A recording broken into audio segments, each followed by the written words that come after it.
ఓం గం గణపతయే నమః. ఓం శ్రీమాత్రే నమః. ఓం శ్రీ గురుభ్యో నమః. హరి ఓం. ఆపదామపహర్తారం దాతారం సర్వసంపదాం లోకాభిరామం శ్రీరామం భూయో భూయో నమామ్యహం. నీలాంజన సమాభాసం రవిపుత్రం యమాగ్రజం ఛాయా మార్తాండ సంభూతం తం నమామి శనేశ్చరం. ఓం ధరణీగర్భసంభూతం విద్యుత్కాంతిసమప్రభం కుమారం శక్తిహస్తం తం మంగళం ప్రణమామ్యహం. ఓం హనుమద్దేవతాయే నమః. శనిచరగ్రహదేవతాయే నమః.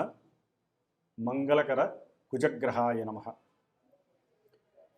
వీక్షించేటటువంటి ప్రేక్షకులందరికీ కూడా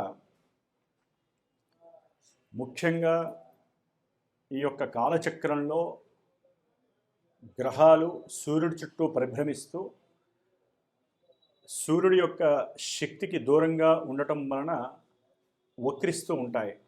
అందులో ముఖ్యంగా చాలా దూరంగా సూర్యుడికి చాలా దూరంగా ఉంటూ నిదానంగా నడుస్తూ ఇచ్చేటటువంటి ఫలితాలు కూడా స్థిరత్వంగా ఇస్తూ ప్రతి జీవి యొక్క కర్మ ఫలితాలను తన యొక్క శాసనం ద్వారా నిర్మాణం చేస్తూ ఈ జీవి ఈ విధంగా అనుభవించాలి, పూర్వజన్మ ఫలితాలని ఈ జన్మలో 100% ప్యూరిటీగా ఎటువంటి లోపాయకారత్వం లేకుండా భగవంతుడు పరమేశ్వరుడు ఆ గ్రహానికి ఏ పనైతే అప్పచెప్పాడో ప్రణాళికాబద్ధంగా క్రమశిక్షణకి మారుపేరు లేకుండా, అంటే క్రమశిక్షణే తన యొక్క ధ్యేయంగా ప్రతి కర్మని కూడా ఫలిత రూపకంగా ముఖ్యంగా బుద్ధిని చేతనత్వాన్ని ఆలోచన ద్వారా తాము చేసేటటువంటి ఆ యొక్క కార్యక్రమాలని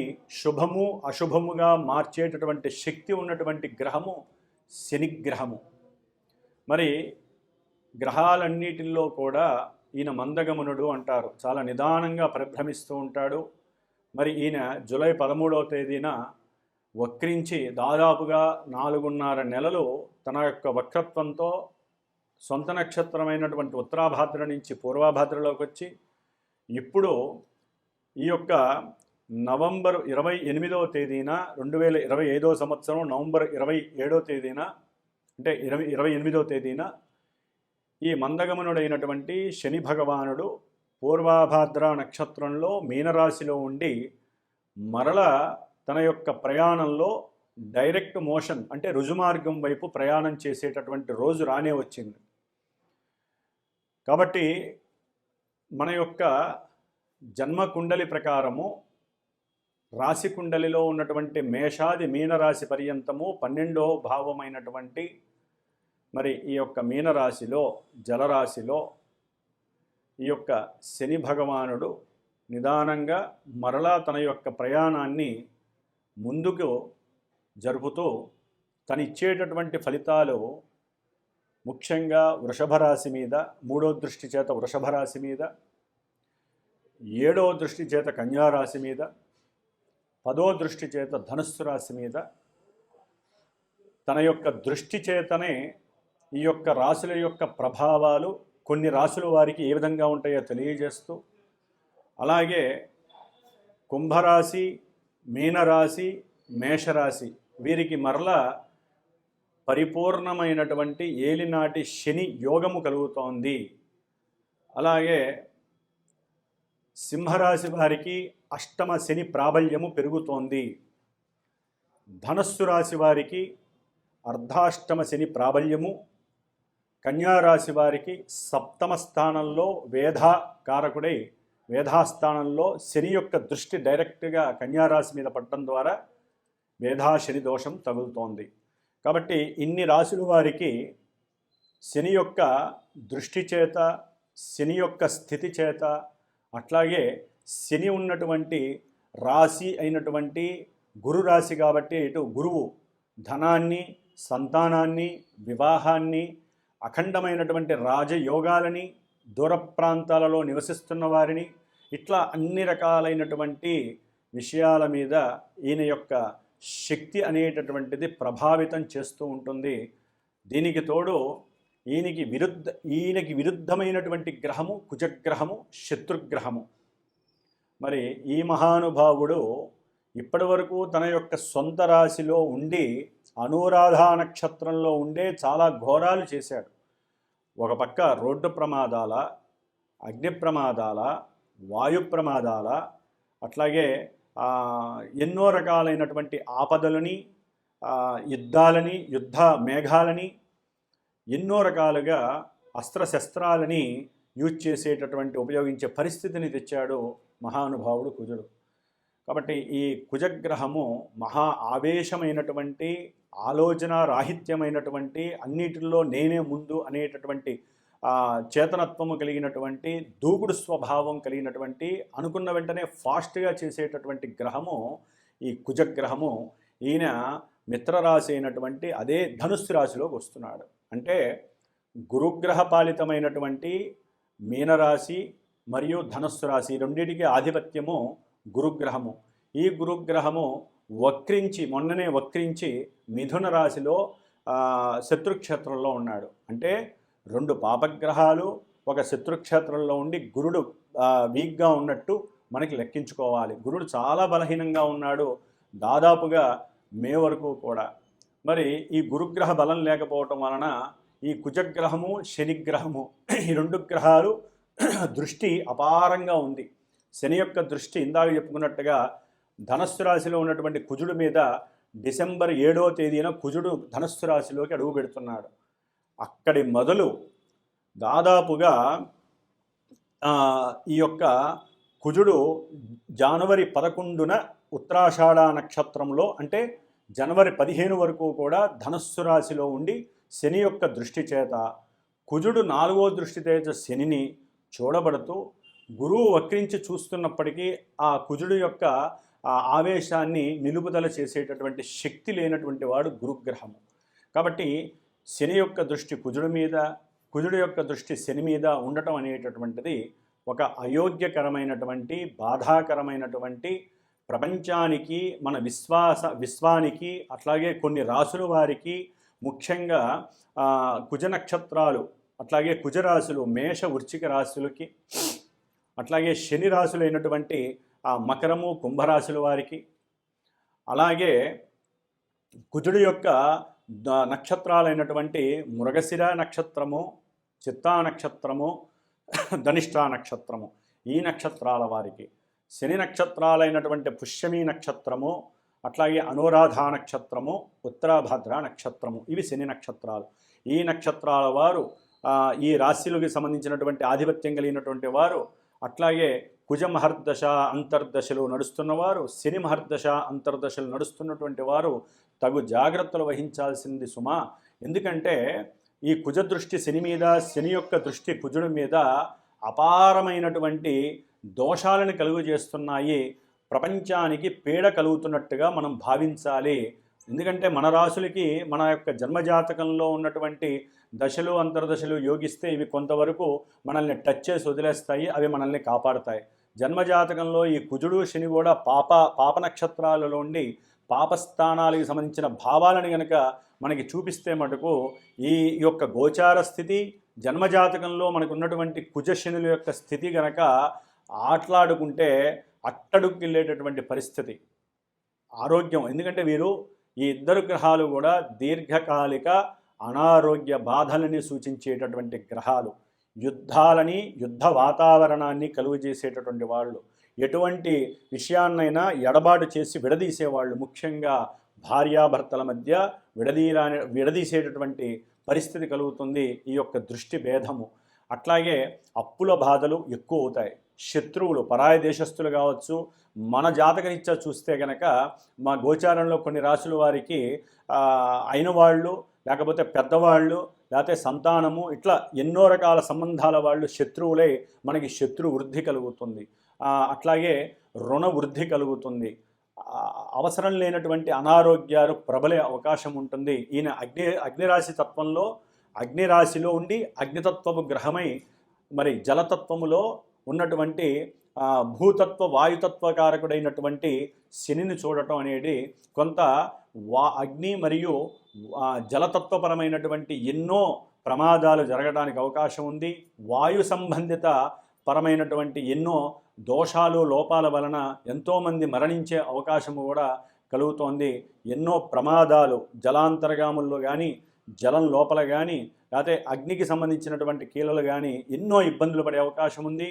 దీనికి తోడు భార్యాభర్తలు మధ్య సంబంధము కావచ్చు, లేకపోతే పెళ్ళిళ్ళు చేసుకుందాం అనుకున్న వాళ్ళకి విభేదాలు కలగచ్చు. ఎందుకంటే ఈ శుక్రుడు కుజరాశిలో ఉండి ఎన్నో ఇబ్బందులు కలుగజేస్తూ ఉండొచ్చు కొంతమందికి. ముఖ్యంగా డిసెంబర్ 21 నుంచి జనవరి 10 వరకు కూడా కుజుడు, శుక్రుడు, శని ఈ 3 గ్రహాలు కూడా, అంటే దాదాపుగా డిసెంబర్ 21 నుంచి జనవరి 12 సంక్రాంతి వరకు శని ఈ కుజ శుక్రుల్ని చూడటం, కుజుడు శుక్రుడితో కలవటం వలన భార్యాభర్తల మధ్య సంబంధాలు తెగిపోవటము, ఇబ్బందులు పడటము, లేకపోతే మఠాధిపతులు, పీఠాధిపతులు, ఎన్నో రకాల దేవస్థానాలలో కొన్ని లైంగికకరమైనటువంటి చర్యల వలన ఎంతోమంది పెద్ద పెద్ద వాళ్ళు ఇబ్బందులు పడటము, గురుస్థానంలో ఉన్నటువంటి వాళ్ళకి ఇది దోషప్రదము.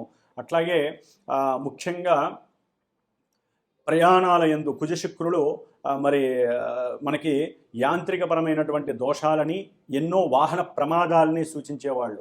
శని భగవానుడి యొక్క దృష్టి వలన ఈ కుజ శని శుక్రుల యొక్క దోషము, ఎవరైనా బిల్డింగులు కడుతున్నట్లయితే ఆ బిల్డింగులు కూలిపోవటము, అట్లాగే ఏదైనా బ్రిడ్జిలు కడుతుంటే కనుక, అంటే ఇంటర్నేషనల్గా కానివ్వండి, లేకపోతే నేషనల్ వైజ్ కొన్ని ఇబ్బందులు కలగటము, అట్లాగే ఈ యొక్క దృష్టి భేదం వలన భార్యాభర్తల మధ్య విభేదాలు కలగటము, వాహన ప్రమాదాలు జరగటము, అట్లాగే ప్రతి పనిలో ఆలస్యము కావటము జరగడానికి అవకాశం ఉంది.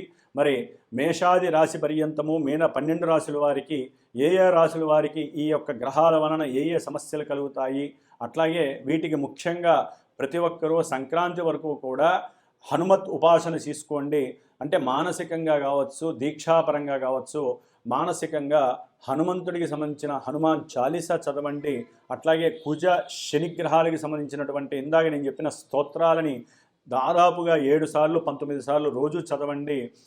కొంతమంది జాతకాలలో, జన్మజాతకాలలో ఎన్నో రకాల సమస్యలు కనుక అనుభవిస్తూ శత్రు రోగ రుణపరంగా అనుభవించిన ప్రమాదాలు జరుగుతున్నా మాలాంటి గురువులని ఆశ్రయించి వారి యొక్క జన్మ పత్రికని, వారి యొక్క జన్మ సమయాన్ని ఇచ్చి వారి జాతకంలో కలుగుతున్నటువంటి ఆ దశలు అంతర్దశలు ఏంటో తెలుసుకుంటూ, గోచారంలో ఈ సమస్యలు ఎందుకు వస్తున్నాయో తెలుసుకొని వాటికి సంబంధించిన ప్రత్యేకమైనటువంటి దోష పరిహారాల్ని ఆచరించుకొని, అది జపరూపేణ, లింగరూపేణ అభిషేకము, లేదా హోమరూపేణ, దానరూపేణ, ఏదో రూపకంగా ప్రదక్షిణాలు దేవాలయంలో కావచ్చు, గురువులకి దాన ధర్మాదుల పరంగా కావచ్చు, హనుమంతుడికి అర్చనల ద్వారా కావచ్చు, హనుమత్ వ్రతం ద్వారా కావచ్చు, ఏదో రూపకంగా హనుమంతుల వారిని ఎక్కువగా ఆరాధించాలి.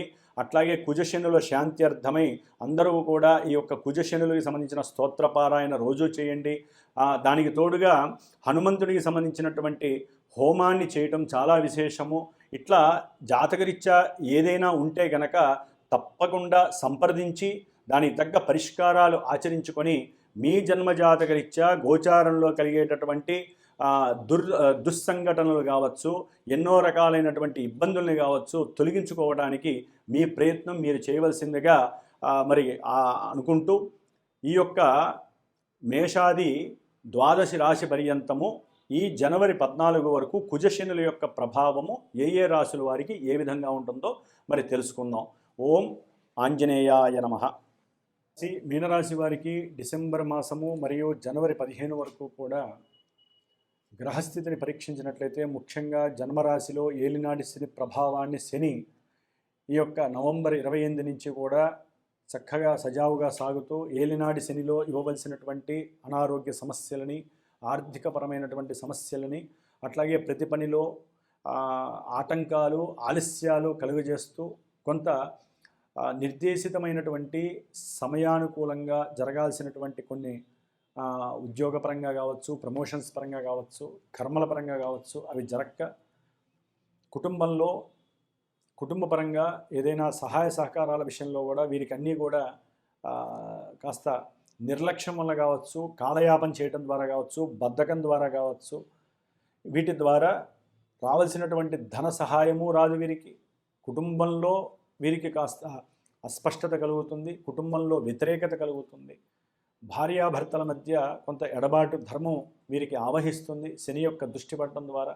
ఉద్యోగంలో కూడా కాస్త లేనిపోని సమస్యలు వీరిని చుట్టముడతాయి. ఎందుకంటే కుజుడు యొక్క దృష్టి అంటే ద్వితీయ భాగ్యాధిపతి అయినటువంటి ధనము, భాగ్యము, ఈ రెండింటికి సంబంధించినటువంటి కుజగ్రహము 10వ భావంలో ఉండి, 10వ స్థానంలో ఉండి, ఆ స్థానాధిపతి శనిని చూడటం, శని ఈయన్ని చూడటం. దీని ద్వారా ధన విషయంలో వీరు స్వయంకృతంగా, అది ఉద్యోగంలో ఎవరో చెప్తారు 10 రూపాయలు ఖర్చు పెడితే మంచి ఉద్యోగం లభిస్తుందని, దాని ద్వారా నష్టపోతారు. అంటే మీడియేటర్సు, బ్రోకర్స్ ద్వారా, అంటే సంతానానికి సంబంధించినటువంటి విద్యపరంగా కావచ్చు, సంతానానికి సంబంధించినటువంటి ఆర్థిక విశ్లేషణల పరంగా కావచ్చు, వారి యొక్క ఉద్యోగ ధర్మపరంగా కావచ్చు, వీరి యొక్క స్వయం కృతాపరాధం ద్వారా ధన నష్టము కలగడానికి అవకాశం ఉంటుంది. కుటుంబంలో కూడా ఒక రకంగా చెప్పాలంటే విద్వేషాలు కలగటానికి, వాగ్దోషం ద్వారా గృహంలో తల్లితో కూడా కొంచెం ఎడబాటు కలగడానికి అవకాశాలు మెండుగా ఉన్నాయి. అట్లాగే సంతాన విరోధత్వం కావచ్చు, సంతానపరమైనటువంటి కొన్ని సమస్యలు కూడా వీరిని ఎడబాటుకి దారి చేసే అవకాశం కనిపిస్తోంది.